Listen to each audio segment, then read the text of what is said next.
I heard I didn't realize there's different strains of it. The one that like puts you to sleep and one that like gives you like a little upper. I had no idea. So sativa is what I on the regular because it is an upper, essentially same concept as Adderall. And in my eyes, it's a semi replacement for that. Because if not, I'd be on a heavy dose of Adderall.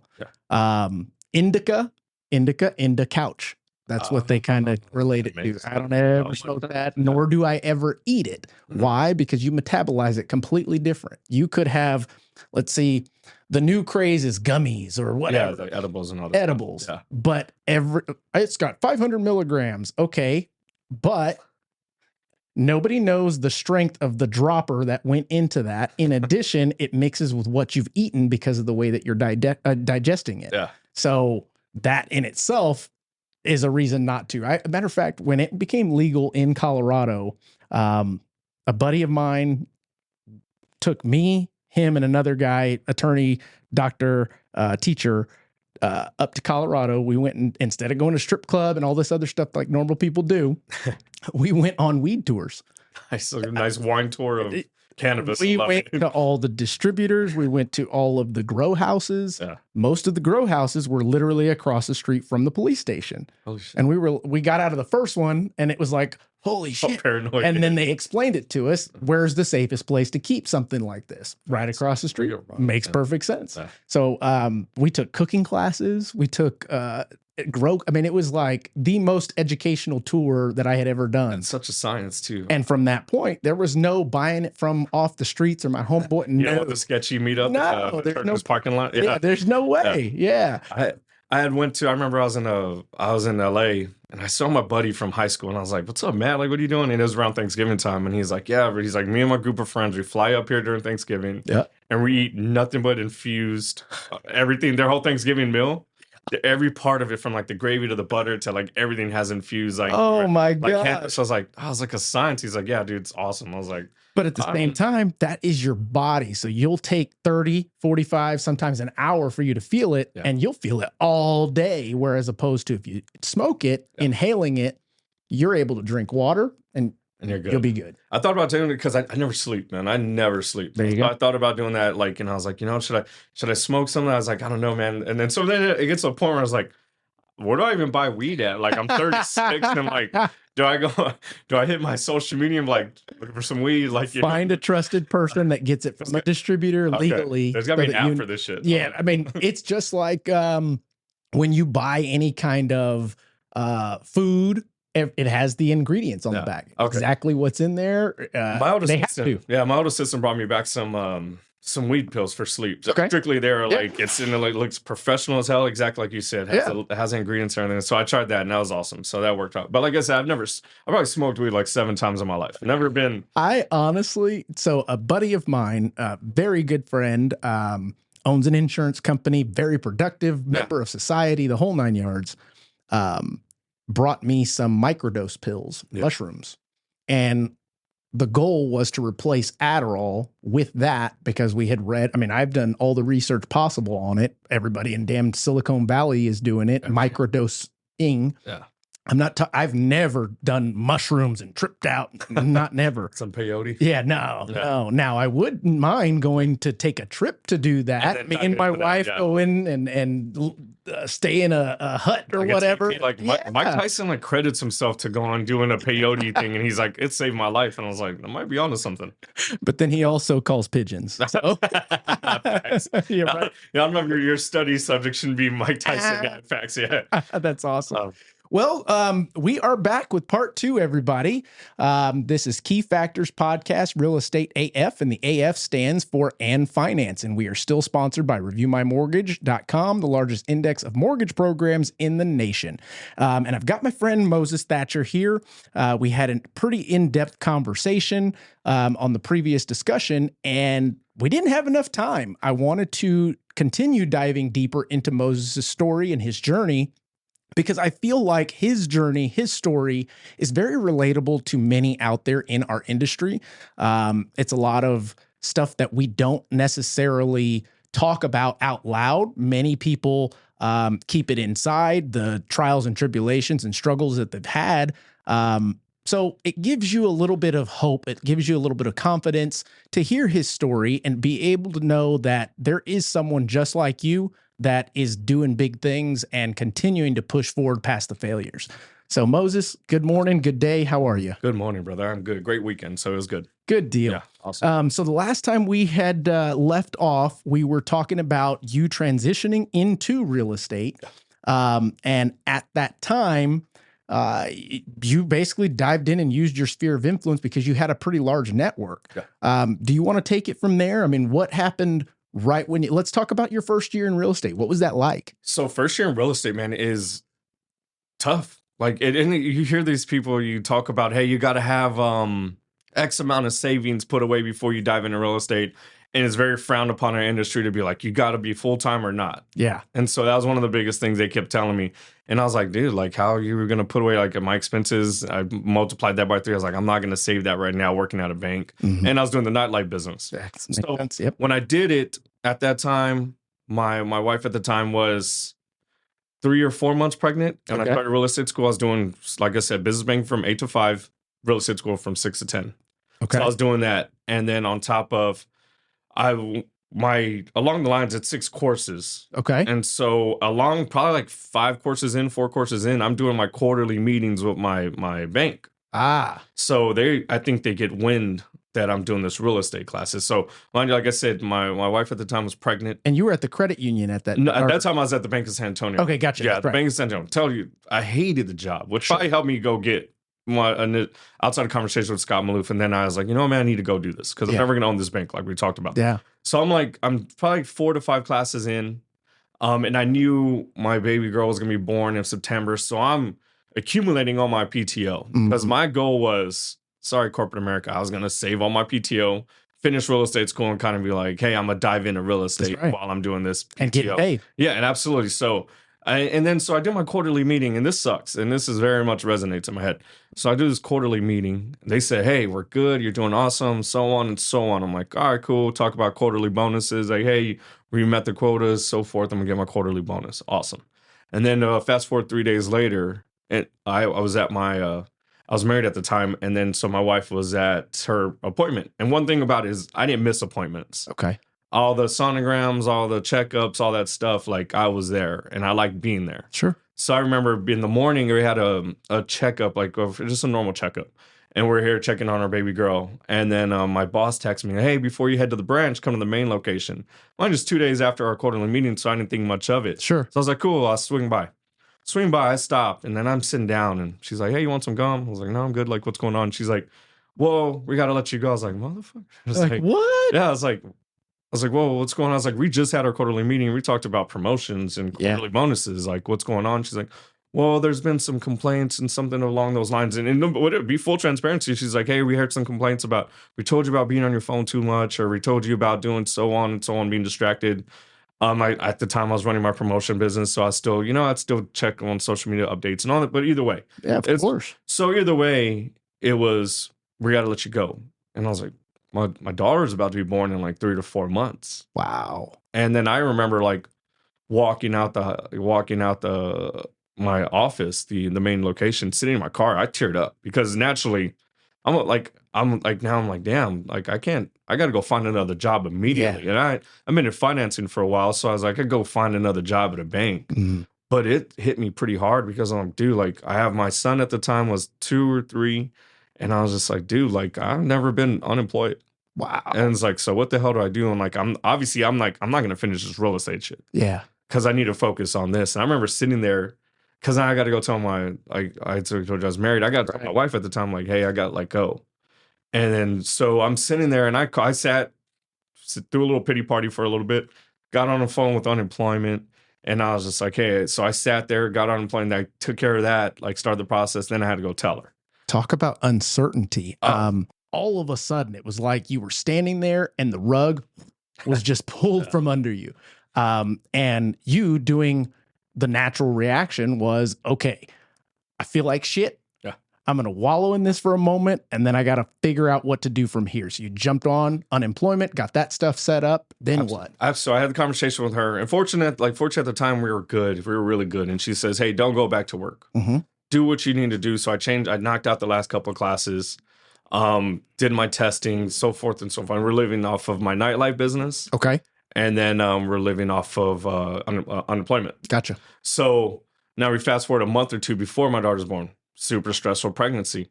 She is a nurse at the time. They put her on bed rest. And she had just started her job at the hospital. So you had to be there for a certain time before you start to the short-term dissipate and all that. Yeah. Yep. So she didn't have that. And I'm now, mind you, my world is freaking out because, oh, yeah, we're going to make it. We had that nest egg where she could work and, like my unemployment and my extra income. That's taken out. So now I got 2 car payments, pretty much a rent at the time, her expenses, and I was on, my son, I'm proud of it. I was on child support. I pride myself on, put myself on child support, never missed a payment. That's right. That's my boy. That was never a question. So you did your part. Yeah. I was like, dude, what the fuck do I do? Excuse me. I don't know if you say fuck or anything. Fuck. So I'm like, what the fuck, man? Like, kicked in the nuts. And so did all my sign up for everything. And then y'all know, and I tell people we're talking to realtors, is real estate is a very expensive hobby to fail at. It really is.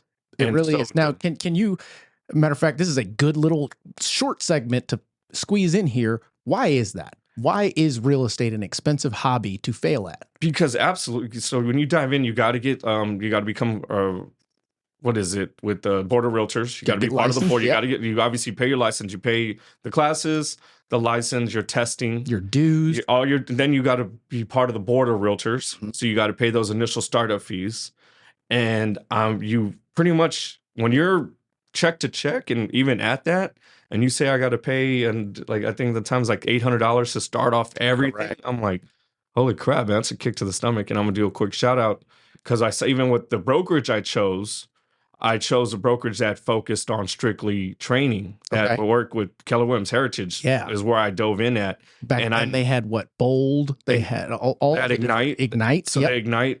Your startup is kind of pricey. Okay, but it's a 6-week course that's taught by high producing agents of how to do open houses, how to do cold calling, it's high producing agents that say, hey, I run a $20 million business. Here's the keys to it. It's up to you if you want to drive it. Yeah. So I knew I could get business. I didn't know what the hell I was going to do when I got business though, whatever it may be. So I had to make that decision of I've shopped brokerages of mom and pop ones that are transaction based. Yeah. Meaning they'll charge me $250 per transaction, but you pay for what you get. Right. No structure, no support, whatever. So I was like, I got to make this investment. It wasn't an expense. I had to look at it as an investment. I dove into Keller Williams Heritage. I didn't have the money to start at the board because you got to do the initial for the board of realtors. Sure. I didn't have the money for that and Keller Williams Heritage startups. Right. Scott Maloof literally wrote me a check. And I believe it was like $890 something. He said, hey, this is it. Go ahead and start. Talk about making deposits into people. We talked about this, and I give him I give him credit for that. I was like, Scott doesn't have to do that. Scott could look at me as like, we had this kind of the same circle. Yeah. If I keep him out of the mix, that's easily another like 50, 60 transactions every year or whatever. Sure. Just from the same sphere. That's right. And he absolutely didn't have to do that. So Scott cut me a check, said, pay me back on your first transaction, whatever it may be, spread it out. I don't care. So, wow. But mind you, at the time when I'm doing this, by the time I finish classes, by the time I finish, everything's registered. My unemployment's running out. I remember coming back home, my cable was out. I didn't have money for cable. I didn't have money for certain things. And I think we had like $134 on our bank account when I started Ignite. Wow. For Keller Williams Heritage. And that is humbling that you cut back. I'm the type of person, if I don't have the money, then I'm going to cut back on expenses. Like, yeah, I won't get a haircut. Like, I'm obviously not shopping. I'm not eating out as much or whatever it is. I'm not eating out at all. So when I started Keller Williams and real estate, I had $134. And I was like, I'm not going to pay a cable bill, or I'm not going to pay something that I don't need. That's a luxury. Right. So I tell people that all the time, and it's very humbling when you walk. And mind you, we were talking about this before we hit record on this thing, but the idea of what people think about you and the external view, there are many folks that would continue to struggle even more to pay those things just so that they can appease the onlookers, whereas you have enough or had enough at that time, I guess, self-awareness that you said, I don't care.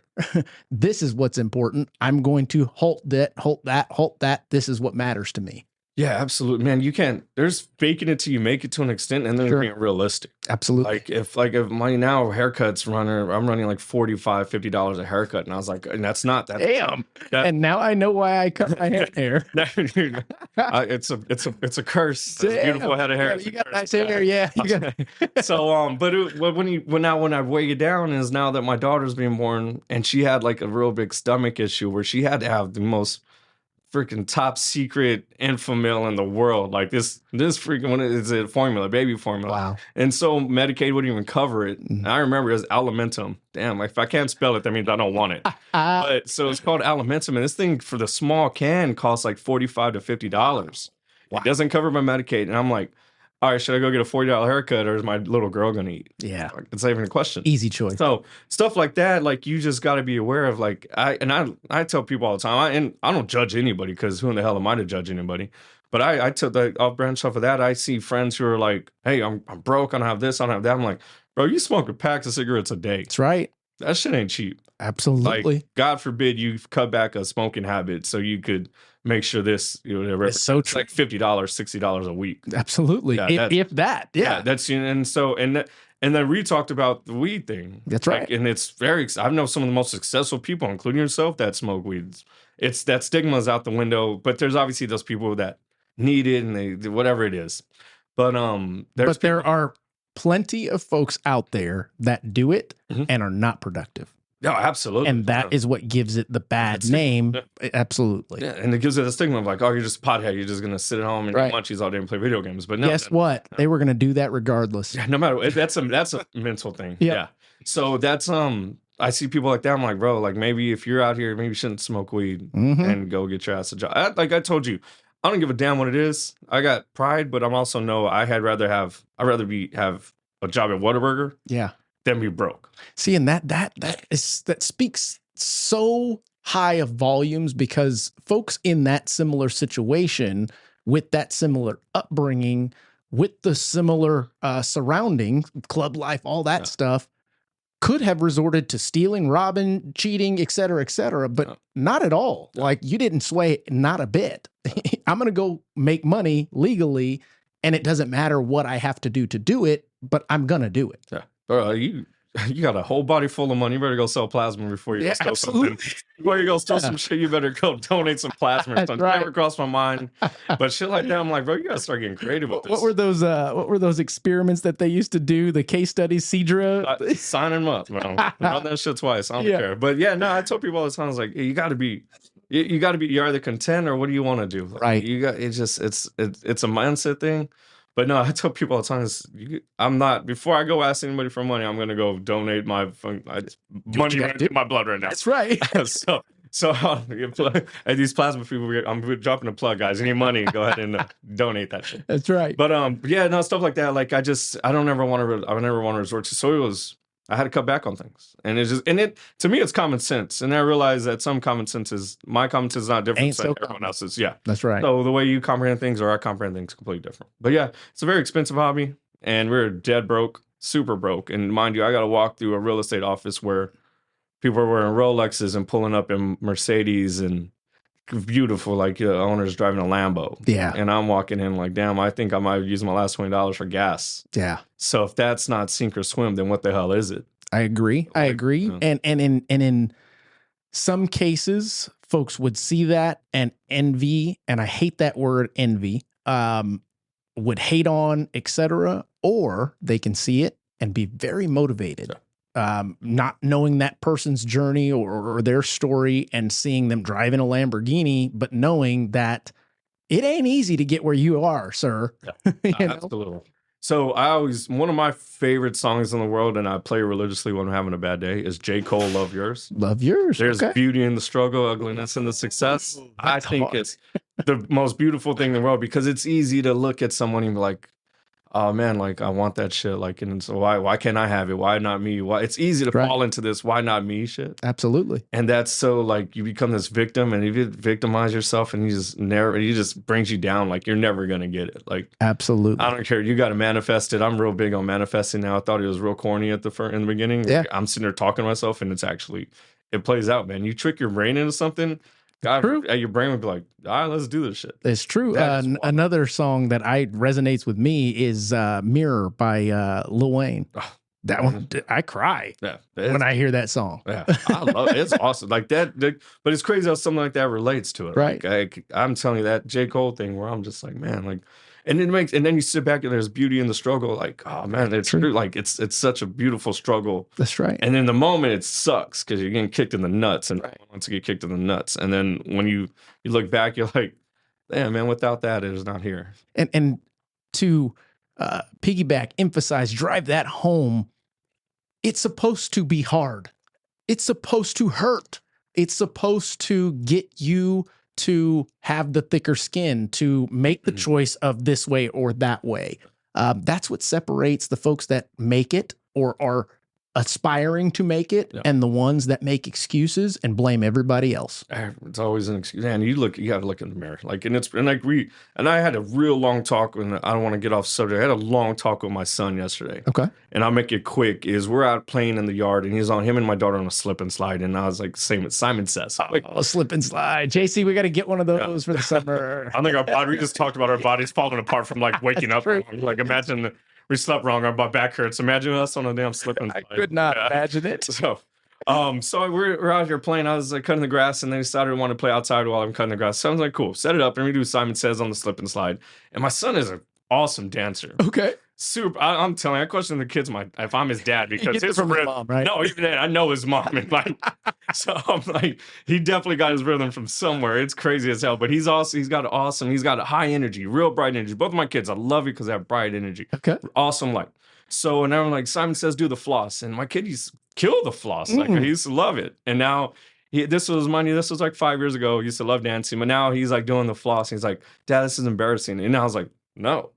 Like, hey, it's just me, you, and your sister out here.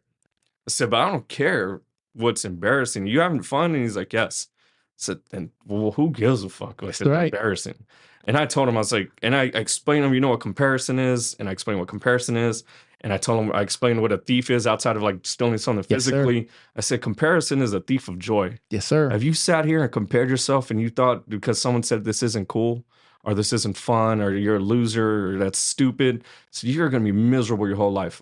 And I emphasized that to him and my daughter. I said, hey, y'all have bright lights. Yeah. If you sit here and dim your light for everyone who said something stupid to say about you, that's not the life you want to live. I'm like, no, like I excuse the language, because I will talk to my kids like this. Same. Not at them. Obviously, I wouldn't never curse at my kids. I'm like, fuck them. Yeah. If anyone ever wants you to ever be less than who you are, fuck them, and you go enjoy your life. Yeah, and the idea behind cussing in front of your kids, etc. My parents cussed in front of me. Yeah.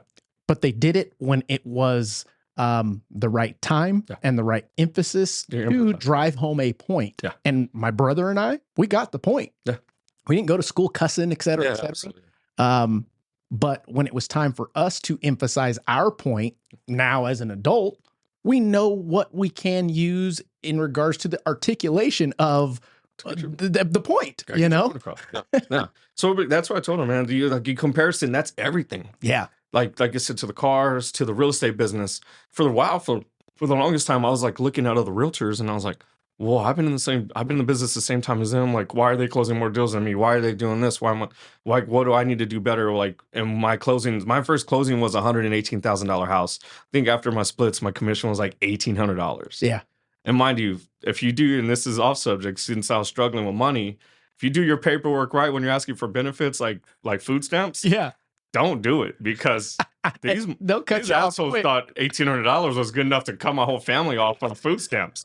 Which I'm like, I got a friend who's got like 12 kids, and like, you know what I mean? That's living off of. I'm just like, whoa, man. So Also, You're right. Yes. don't do it correctly if you're going to get it. So I reported, think I'm doing everything the right way. They cut that off very fast. Bye. $1,800. I was like, all right, man. Wow. So, but anyway, so you compare in addition, yourself. that money is $10.99. Oh, so you're self-employed. Yeah, absolutely. So maybe you weren't supposed to. I should have done it. No, and at the time they just asked me to do an updated banks. Like, hey, give me a new bank statement, and I'm like showing them like, oh, $1,800 deposit, and I was like, they cut it off immediately. Wow. And I was just like, man, dude, like this sucks because I really need this. Correct. Like I'm not out here not trying to work. I'm not out here trying to live off the system. Yeah. And that's where it comes into like, why me? Why me? And well, I know the so-and-so who gets so many benefits and like, hey man, just lock in. You know what you got to do then? When I learned is I can't have my food coming into my kid's mouth, my mouth, and my family's mouth based off of like what's going to be given to me. That's right. Go get it. Amen to that. Get that. So that comparison thing is real estate. When I came into real estate, guys, this is what I tell new realtors is don't put these blinders on and be yourself. Yeah. First 6 months of real estate, I thought I had to wear a collared shirt or a suit. Shit, dude, my first like 5 years, I felt that way. When you're broke, you don't have to do that. I was younger, and I would imagine you too. Yeah. Same concept. How are people going to respect me, see me? That whole fake it till you make it concept. I've got to dress to the nines, even though I didn't have the money yet to do that kind of stuff. Yeah. But yeah, you are 100% correct. I almost feel like we should floss just to show your son that it don't matter. No, I have no rhythm. Like I can't floss if I wanted. My life depended on it. So when it comes down to is like I had to like realize is like real estate is you got to make it yourself. When you asked me to be part of this podcast, I always told myself I got to get really better at telling my story, not because I want to be praised or something, because someone's sitting there watching this and like. Shit, that was me. Like I was on assistance. Yeah. Not because I was being lazy, just life happened. That's right. I was on assistance. I had this impression that I knew I had to be certain, I had to be this image in real estate. And I was like, no, man, I'm gonna walk in with a polo shirt or a t-shirt and show the tattoos and I'm gonna wear the Nikes and I could walk my office now. I'm extremely approachable. Right. I run my business off being approachable and I run my business of mentorship. If any realtor knows, they could call me and I'm going to answer a question. Don't care what brokerage you're with or what. So I had to get, like, I wanted to stop comparing myself because like I said, comparison is a thief of joy. Yes. And you're never going to be happy if you're just sitting there watching someone else. That's so true. And another key factor of what you were saying there is those that are just getting into real estate and doing the fake it till you make it concept, it may not work for you up front simply because your sphere of influence is who you're going to end up doing business with initially. And your sphere of influence is used to seeing you a certain way, used to talking to you a certain way. If you change that up, it appears very fake. I'm not saying that you don't need to look good, speak well, and make yourself up. But at the same time, if you start wearing a suit every day showing your buddy houses, what do you think that they're going to think? Are they better than me? Or is this a new dress code or something like that? Be yourself. Now, I'm not saying to go around wearing shorts, board shorts, tank tops, things of that nature until you make it and you're able to do those things. But the idea behind that is be yourself. Yeah. Be yourself. And read the room. Yeah. You know what I know what clients I know that I got to wear a collared shirt and long sleeve and or a suit. I know what clients I could show up in a t-shirt and jeans and whatever it may be. So read the room, have some common sense. And I throw the word common sense out so loosely, but then you realize that common sense is not very common. So common. So what it either is read the room and then know who you're working with. I know who I can't curse in front of. I know how to conduct business, but end game is if you know what the hell you're talking about, people will look past a lot of certain things. Very true. So if you're knowledgeable what it is, then could get away with showing tattoos or something. Now imagine if you look like an asshole and you have no treat him like an asshole. You act like an asshole, treat him like an asshole. You don't know anything about the business, and then they're gonna say, "Oh, they don't like me because of the way I dress or the way I talk." Like, no, it's because you don't know what the hell you're doing. There you go. Yeah. Yes, sir. Know what the hell you're doing. That's on the money. Yeah, and that's all. And so that's when real estate, that was tough, man. Like you look at people and like, well, I want to sell this much, I want to sell this much, and it's just like, what am I doing wrong? And then you start to question it. Like I said, expensive hobby because you're paying quarterly dues, right, to have access to MLS. And then you're paying whatever your office is. If they offer a lot of things, you're paying a monthly payment. That's right. For that. And like, mind you, when you're going broke, like, hey, $100 office bill or $150 office bill, and you're like, damn, like, am I not gonna be able to eat this week? Because and you're not selling. If you're not selling anything, that makes it even worse. Now, you got to have some guts to go with this, and then just you're just digging the hole because your first several transactions you're trying to break even. Yeah, I always called it the curve. I was like, I got to go around this curve. I got to run this curve, and I'd be comfortable. And no, man, that shit's tough. Like, it's not fun at all. Like, in the first year, I started like in January, finished Ignite. I think I did my first transaction like 2 to 3 months in. My first year, first 9 months, I call it 9 months, I made like $60,000. Okay, that's not bad. Which is not bad. Like, compared to like me leaving a job that was probably paying like 50. Correct. 45, you know what I mean? And so I was like, okay, I think I could do this. At that point, leaving a job that was 50,000 max potential earning, whether you were making commission or not at the bank, and being able to jump into something brand new and foreign to you for the most part, taking the training, taking the coaching, absorbing as much of that, and then taking it and put that in motion and surpassing what you've made prior years probably gave you a lot of confidence. Oh, absolutely. So I remember closing one of my larger deals. I at the time, like year 2, I think I had like a $15,000 commission check. Okay.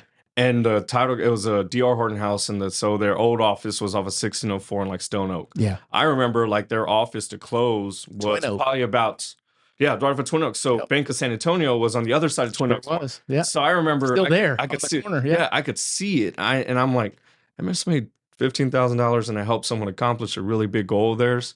Probably about 200 yards from a place where I sat and I was just dying. Because if you're not growing, you're dying. It's true. And it's just, I could easily, like, and it was sucked when I got let go. But it's probably one of the biggest blessings in the world, because I knew I wasn't never going to own the bank, and we're going to hit that ceiling. And every quarter I was going to get that badass pizza party. That's right. That's right. So, it hit me that I was like, you know, man, like there's a beauty in the struggle. It was a blessing that this happened. And like now that's motivation. Yeah. And this is never, and when I talk numbers, I don't even like talking numbers to like close friends. I got to we got to be close before I'm like, hey, this isn't a brag, because everything could come off as a brag. And then when I made my first like 100,000 in real estate, and then like, I think my first full year, I think I before pre-write-offs and all that, I think it was like 145. Right. And I was like, holy crap, man. Like, I make really good money. That's right. And I've never had this money. I'm not one in my family's ever had this type of money. So you don't know how to act. I can relate to that on many levels. I mean, we've got our friends that we went to high school with, friends that we meet after high school, etc. And all the while they continue doing what they're doing. Nothing wrong with it, but some become teachers, some become coaches, some become different things. And they're seeing the progression. And hats off to those day one guys and gals that are still support what we do and learn from what my mistakes are, et cetera, and motivate and aren't haters. I'll just put it that way.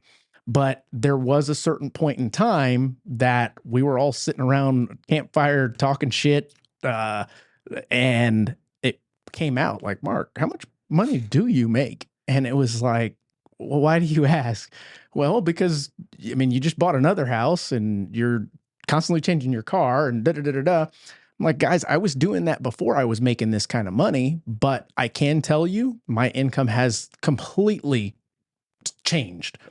And telling them that didn't change the way that they viewed me. And that was the coolest feeling.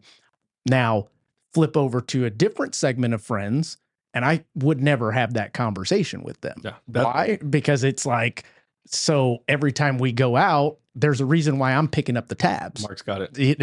Absolutely. No, and that's huge, man. Your circle of friends is big. Yeah. And to this day, I credit a lot of, we reference Justin Vitek, because he opened up my eyes to a lot of bigger pictures of stuff that's easily attainable just as long as you work hard. Yes, sir. And to this day, I remember I had a pretty decent check come in probably about 2 weeks ago.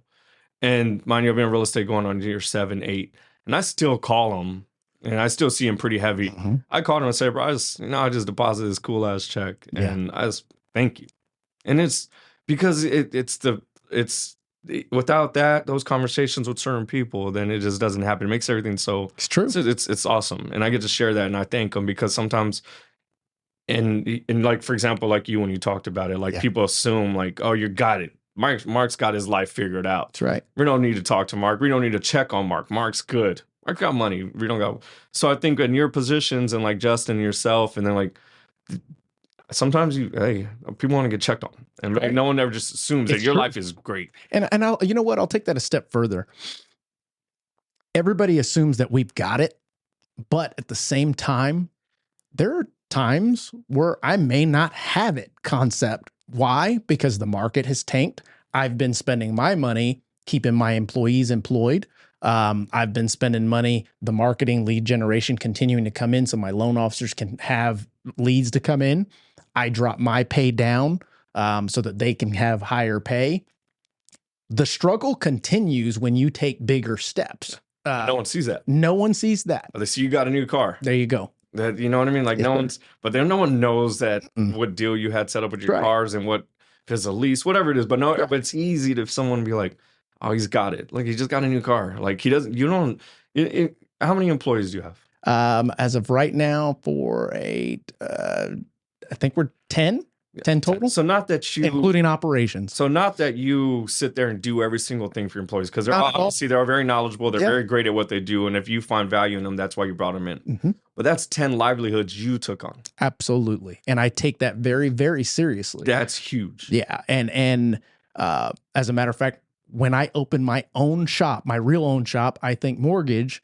All the while, I've been spending extra money on Review My Mortgage with zero return just yet because we haven't truly launched it. We're waiting for a tech tool that we broke off from that to also, it's going through beta with Total Expert.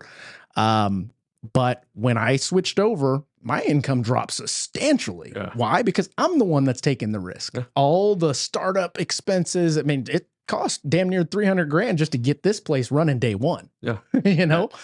And so people, and you took on 10 livelihoods of that's their life. You pretty much have in your hand. Yeah. Now imagine if you didn't have this infrastructure and you're sitting and say, I got this cool office in La Cantera. Yeah. Come work with me. You're good at what you do. Like, no, you're taking on that responsibility, and you're a man that takes pride in that. Like you said, like I've always said it. I don't want 100 agents on my team. Right. Because then if it's not even the fact that, first off, I don't want to babysit 100 personalities, which more power to people who have that in them. But it's like that's 100 houses that that I'm almost responsible for. And if I can't give you the time you need to succeed in this business, then I'm doing a discredit to you. Not that I don't want to work with you. Yeah. It's like it's not fair to you. So when you were out in real estate, find a great mentor. But you got to remember that mentors have their own house they got to maintain. Man, JC, I think that has been mentioned the last 3 discussions back to back to back. And you hit it home. The idea is find a mentor, have nothing wrong with that. But if you are going to take time from that mentor and that mentor is going to take time from them, make sure you are trading something of value, whether it is your time, whatever it is, trade in value. Yeah, absolutely. If it be time and effort and just respect of their time. Absolutely. And like, so when I would have an agent on my team and say, hey, how do I do this, this, and this? I'm like, hey, I'll show you. Let's go. I'm gonna lead you to the water. All the training I did, Ignite, whatever it may have been, I was like, this is what we got. We have all these resources. Yeah. So before you approach me on how to do something, but please take a shot in the dark on how to do it. That's right. There's too many resources out here not to do it. So when I tell this to new agents because they think the business is easy, someone told me this. I was like, there's a lot of realtors coming in. A lot of people ask me all the time, hey, how to become a realtor? I want to become a realtor. I want to become a realtor. It's not easy. No. Success is simple. It's not easy. I agree. Success is very simple. There is a simple formula that is very difficult to apply. And the difficult part is half the part is getting up. That's true. Once you get up and actually start it, that's half the battle. Yes, sir. It's just you'll be surprised how many people don't want to get up and start the battle. So when I tell them, like me on Saturday, and that you got a schedule that's awesome, and I'm sitting here like a caveman on fire, like your wife doesn't get mad at you. Oh no, your kids don't come and bother you. And I'm like a cave. I'm like, holy shit! Like Mark's unlocked a whole new thing of it. So that's your thing. You have a system, and then that's all it is. So I tell the new agents, I was like, hey, partner with someone who's like-minded. And I had a very good accountable group. Shout out to like Brad Burns, Anthony White, Danny Moman, Greg Foster, like these guys. Yeah, y'all came up around the same time. We started Ignite together, and I'm sorry if I'm missing some of these. What their strong suits were mine weren't. And then we just use each other's attributes to help each other out. Brad Burns helped me write my first contract, and we sat through the same damn contract class. How fucking cool is that? Yeah, so we sat through the same contract class, and I'm like, hey, Brad, so what is earnest money again? Wow. And like, so you know what I mean? And but like, so my strong suits were something that he benefited off of, whatever is social media at the time. Yeah. So that we help each other like that. We had a circle of group called like the round table, like the knights, the round night, the table of the round night, whatever it may be. And we just helped each other. So I tell all the new realtors, find someone who's not your friend. Yeah. Like obviously you got to get along with them, you got to like them, but you don't want a friend who's going to pat your back when you're doing half-ass work. You want a friend who's going to pull your card and be like, hey, did you make your calls? Yeah. Are we going to make your calls? Hey, you said you're going to be here at 9 a.m. for our lead generation. You're not here. Like, find someone who's going to put your feet to the fire. Help you be accountable. Yeah, absolutely. You could lead someone to water. It doesn't mean they're going to drink this shit. Yep. I actually always say you can lead a horse to water, but you'll never be able to hold that horse's head down. Absolutely. The will is too strong the other way. Yeah. And you gotta find like-minded individuals. And then we look back, and I tell all these people, like, what we talked about it briefly is in the moment, life is kicking you on the nuts, and you think, man, let me throw this pity party, and I don't want to do anything because it's why me, why me? That's right. And you look back and the struggles of when I had $134 in my bank account, and I'm like, in that moment, my world is burning. Moses, if you walk in my office right now, I've got two things that are constant reminders, and I will always keep them there. I've got a ramen noodles shrimp flavor literally pinned up on the wall next to my computer, and I've got a big brass number 2. And the brass number 2 was given to me by a veteran loan officer when I first got into the industry after my first year. And he said, Mark, you're going to be a badass in this business. I can already see it. You don't know really what you're doing, but you are closing business and you're helping people. He said, but never forget the story about the lion and the gazelle. Every morning, the lion wakes up. Every morning, the gazelle wakes up. And if either one of them isn't chasing the other or running away from the other, somebody's going to go starving or somebody's going to die. Yeah. So there's always somebody better. Number 2. Absolutely, bro. See, that's beautiful. Like, that's just the way it is. Like, when I got with these people, like, once you have that good infrastructure of people, it's just awesome. It's because true. then now we look back. Like I said, we look back and I'm like, hey, man, like, at the time I had $134, that shit sucked. Right. But I thought the world was burning down. And I have awesome conversations now that have a lot of clarity going on in my world. Yeah. I have a really good friend. Her name's Stephanie. Okay. And I remember probably for the past 3 years, really great friend. And so she went through some struggles. And she went through some times where she got let go from her work, and like her world is just burning, and like a lot of tears going on. Yeah. But then I look back now, and I had a conversation with her maybe like a couple weeks ago. She just got promoted. She was a nurse. She just got promoted to a director of like highest up, manager, director, whatever it may be. I forgot. My apologies. But I'm like, hey, like HBIC. Yeah, pretty much. And I'm just like, hey, man, remember when your world was crashing? You had no money in your pocket, and you just needed you needed some help. And she's tearing up, but she's like, I didn't think about it. I said, no, like, think about that, enjoy it, celebrate this shit.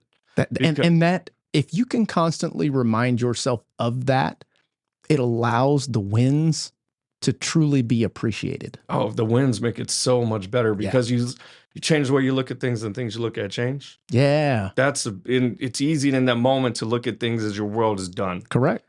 And then you look back at it and you're like, no, this is an opportunity for me to do better. Amen. And so that's real big. And I'm real big on reminding people of like, hey man, like I love this. I love, my biggest thing about myself is I love seeing people win. Yes. You got it. When I see people like whether it be, hey, they bought a house and they tell me, man, my bad, bro. Like their first instinct is, I have a friend or a family member is a realtor, said, bro, you bought a fucking house. That's right. How cool is that? Yeah. Like, who cares? You're the first person in your family to buy a house. How cool is that? That is cool. Yeah. Yes. And that's for everything. I'm just like, hey, remember this, remember that. Like, dude, like, how cool is this? So you got to surround yourself with people who clap as loud when you're winning, when they're winning, just whatever it may be. So that's a real big deal for me. Okay. Wow. Yeah. Dude. Another. Yeah, I know. We're fire. No, we're fire. I love this. As a matter of fact, so we've talked about your first year. in the business. We've talked about your success there. JC, how much time are we at? We probably got another 20 minutes or so. Holy shit. How many more minutes? We have 45 minutes. So we got about 15. We got about 15, 20 minutes. So let's see here. Into your first year, second year, third year, fourth year, you're having success, you're growing your business, you're establishing your systems, you're putting things in place, you're getting referrals at this time instead of having to just go out and find all the business. And then on our previous discussion, we skipped all the way to the flipping properties and investing and that kind of stuff. Can you touch briefly on that? So yeah, it is. So once we business, and then because I was real big, I didn't like leveraging anything out. Okay. I felt like no one could do it better than myself. Yeah. I hate paperwork. I hate doing a lot of things. So after a while, I started to leverage out TC work, transaction coordinator work. Yes. Then I started leveraging out assistant work. Mm-hmm. Then I realized that how I'm not good at hiring people. Mm-hmm. My first assistant, awesome. Alexis was cool, great. She's a very good personality. She's good at what she does, but we just didn't mesh. That's right. Cost me a lot of money learning that lesson because I made sure she got paid really well. Absolutely. So it's a lot of failing forward. Yes. So my transaction coordinator, who I had a great one, Rachel Trueblood, was awesome because she was my friend, and now she was in the same brokerage as me. Mm-hmm. Now that I switch in brokerages, I'm learning that like I had to get a new TC, and I'm like, man, this sucks because no one's gonna do it like Rachel. It's true. But it just I had to start leveraging a lot of stuff out. So I tell people like, hey, if you find yourself, don't leverage it out if you're just gonna go home and sleep. Yeah. Start to leverage something out. If it's taken away from your 20%, your 80%, you do your 80% of your 20%. Yeah. We talked about this. And then so if it's taken away from what your lead generation is, then you leverage it out. And matter of fact, that is a big thing in the mortgage business to have an assistant or a loan partner, essentially. And going through the industry, I've seen many that are doing good production and want an assistant. They get an assistant and they do the same kind of production as opposed to somebody that gets an assistant or a loan partner that doubles their production. Yeah. Now, this that you're talking about, this concept, was it taught to you coaching or was it School of Hard Knocks? A lot of School of Hard Knocks, but it was a lot of coaching. Okay. So when I tell you when we started real estate, when they say, hey, if you got to hire a TC, do it. Yeah. But when you're going from commission to barely survive, you tell me to pay $300 to someone else that I'm capable of doing. Yes, sir. It's hard to leverage out. Yeah. And then after a while, you're like, okay, I need to do this. And the coaches, like a Steve Collins, was someone who spoke leverage. Yes, sir. But you got to, if you're going to leverage something out, that means they're going to go hunting and you're going to come back and skinning. You better go hunt. Sound familiar, JC? Yeah, you better go hunt. So has anybody taught you, I'll tell you when to throw it up, JC, the focus funnel, because my coach taught this to me. Boom. Let's see if I can get a good image of it. I don't know what she's doing, but there we go. Okay, go ahead and throw it up on the screen, this reference, the focus funnel. And my coach taught this to me. I was just like you. Nobody can do it as good as me, so I'm going to do it. And I found myself working tons of hours. Now, I still work till probably 2 a.m. every night, but I'm working on multiple businesses all throughout the day. This concept allowed me to do all of the things in addition to still have the life with my family and all that. But the idea is you take all of the things that you do to complete your job, your career, your business, and you list it out. Then you take that list and you run it through this funnel. Anything that can be eliminated, get rid of it. Anything that can be automated, automate that son of a gun, especially now with the technology and AI and on all these different things. Then second to last is delegation. Yeah. That's huge. It doesn't necessarily have to be someone as good as you because there's a reason why you're doing you, right? Matter of fact, I recently hired a virtual assistant from India. Fucking best money I've ever spent. He's a fantastic employee, all that good stuff, contract. But after you take it through the focus funnel and anything that's left, you got to do. Yeah. That's you. I mean, that is what your duties are. and it's up to you to decide, am I doing it now or am I doing it later? That's now your prioritization list. That's on you. And it's not as large as it used to be when it was just you. You're able to get a new task and realize, okay, this is going to help my business. Now, is that task need to be done by me, or can I automate it, delegate it, or does it even need to be? It's not, so it's leveraging out what needs to be done. Thanks, JC. That's what it is. So like I said, Steve Collins was real adamant on leverage out. But if you're leveraging, you better get your ass back out there and doing what you're supposed to. That's right. And rule one of real estate is you're waking up, you're lead generating. Yes, sir. That's where you can't do any of this other stuff if you're not lead generating. That's right. So that's when like I learned that from lessons is you leverage it out, because it was taken away from lead generating or appointments or whatever it may be. Because that's what it is. You got to lead generate, you got to go on appointments. Then you got to close the deals. Yeah. Whatever it is, but you got to keep building the pipeline. Man. So that's all it is. You keep building this pipeline. That is so true.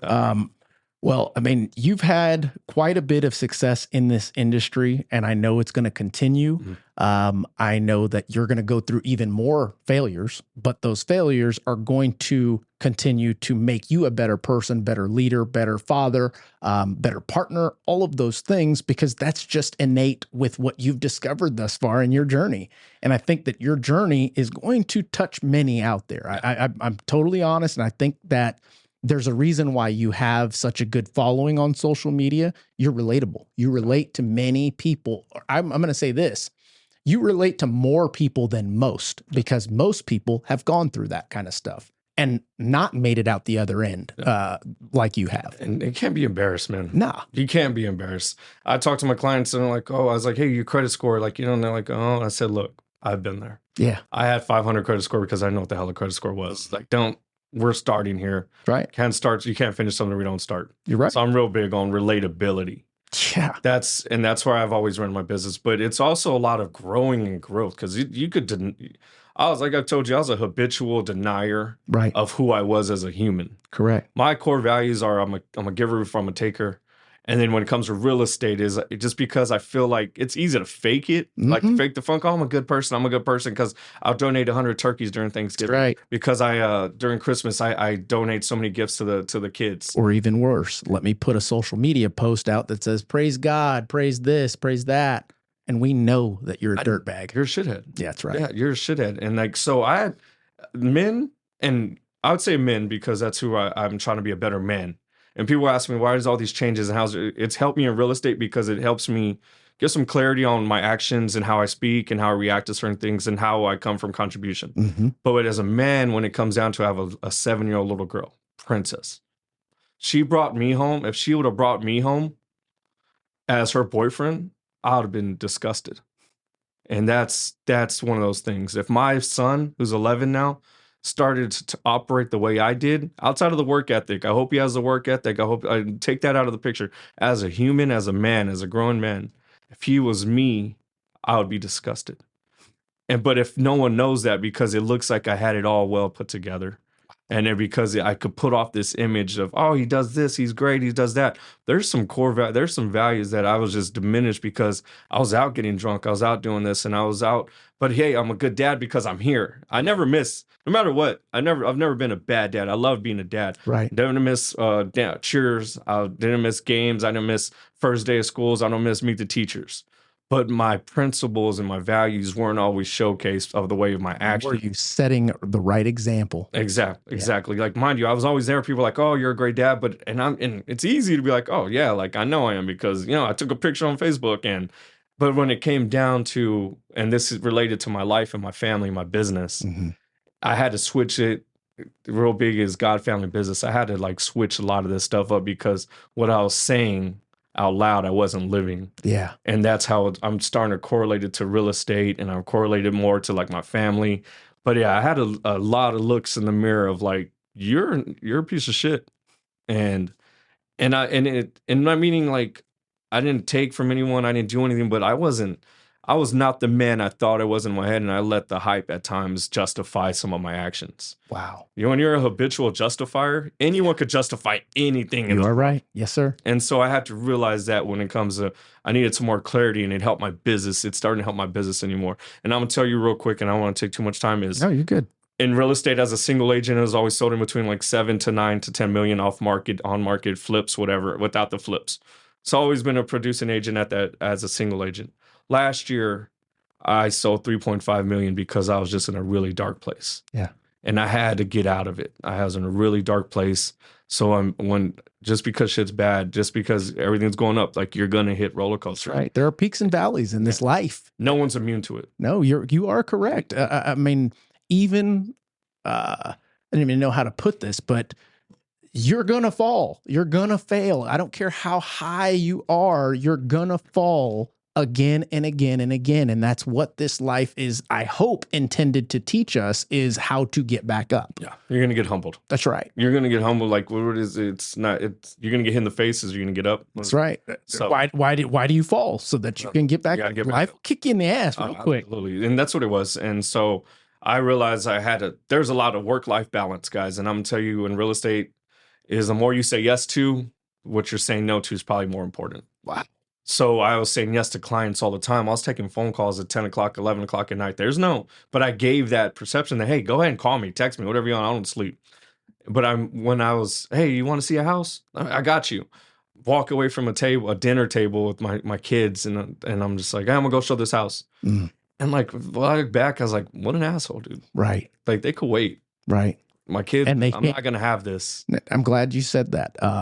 There's a lot of folks out there that believe that you do have to jeopardize the things that you love in many cases to appease what pays for those things. Yeah. And if you believe in the value that you provide, I believe, this is just me, my opinion, that customer will respect you even more. Absolutely. And I learned you set expectations. Yes, sir. They don't know what they don't know. So when I have those initial conversations now, instead of saying, hey, you could text or call me anytime you want, and if you want to see a house, let's go. Now I change it to, hey, just so you know, if I don't respond, I'm probably with my kids, I'll get back to you when I can or the next day. That's right. And if you want to see a property, I need you to let me know at least 24 hours in advance before I go take a look at it, because it's going to take some scheduling. And they respect it. Instead of like, hey, I set this expectation, like, you want to see this property? Cool, let's go.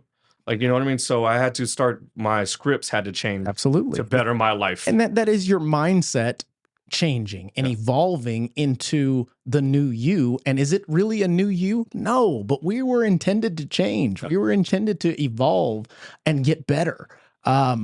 Setting expectations, that's huge. There's many agents, lenders, entrepreneurs that don't know how to do that. They want to tell a lie and try and appease and work around that lie versus just setting proper expectations, and everybody can be on the same page. And you'll learn real quick what your value is, because if you're setting those expectations and let's say a customer says, oh, that's not good enough for me, no problem. Maybe I'm not the right person for you. When I first started real estate, they said, hey, sometimes you're going to fire clients. I'm like, that's stupid, because I really need every single commission check possible. Then you realize, even no matter, there's no dollar amount that's worth your sanity. Amen to that. And there was no dollar amount worth what you're sacrificing. And I had a client tell me, hey, you work for me, and we'll stop that real quick, because it's, hey, I love representing you. Yeah. I'm here to get you the best deal, find you, and drop all the knowledge I have, but I don't work for you. Right. But I was like, I want to be clear. I'm not trying to be confrontational, but let's be clear. We all have the same goal here. I want to represent you, but I don't work for you. So I'm going to talk to me the way you would like to be talked. That's right. I work for my kids. I work for my future. I work with you. Yeah, absolutely. I'm here to help you. I'm here to represent you, but no. Man, that's strong. Well, we had other stuff to go over, market stuff, and I don't think we even need to get into it. Moses, that was amazing, man. We don't kick it at all. Yeah, I know. But I think that after this, it might be something, because there's just so much relatability, and maybe you just relate to a lot of people, but there are very distinct similarities between our upbringing, between the roads that we've gone down, and where we are today. And I'm hoping and praying that you continue to show others the path that you're blazing. I believe that you're going to continue to up your game, and the idea behind what we do, you have the choice to do it for yourself, and that's good enough. And then there are some, like the Scott Malus of the world, that love to take people with them. Yeah. Because like I said in the first discussion, one man's success, woman's success robs you of nothing. Absolutely, man. Clap louder. And amen to that. Yeah. Do you have anything to add to this, brother? No, man, it's been a pleasure. And it's been an opportunity to be clear-headed and be in this state when this conversations with you it's been a great experience, man. Since we sat down last week, I've been on a high of talking about this. I was like, dude, this was a really cool experience, and hopefully do it again in the future. And I think it's been great I want people to walk away from this and say like, okay, if he could do it, I can do it. And I mean it, not like demeaning, like bringing down my light, but I'm simple-minded man and very simple. But if I'm capable of doing something, that means anyone's very much capable of doing something. Amen to that. Yeah. Well, again, thank you. And for the folks out there, if you didn't get something from this, you know what? Stop subscribing, stop tuning in. It's not for you. For the others that do get bits and pieces that you can take and apply to life, or let a friend know, let a family member, somebody that you care about, maybe you hear a little clip or something like that. Thank you. And in this episode, in this discussion, I believe that one of the most important things that I took out of it was it's super important to invest in people. I think that is one of the best investments, but there is no greater investment than investing in yourself. So that being the case, guys, we will catch you on the next one. Someone has already done and is already doing what you want to do. And no, they didn't fall into a rich family to do so. They were not born lucky. You know you can be more. You can have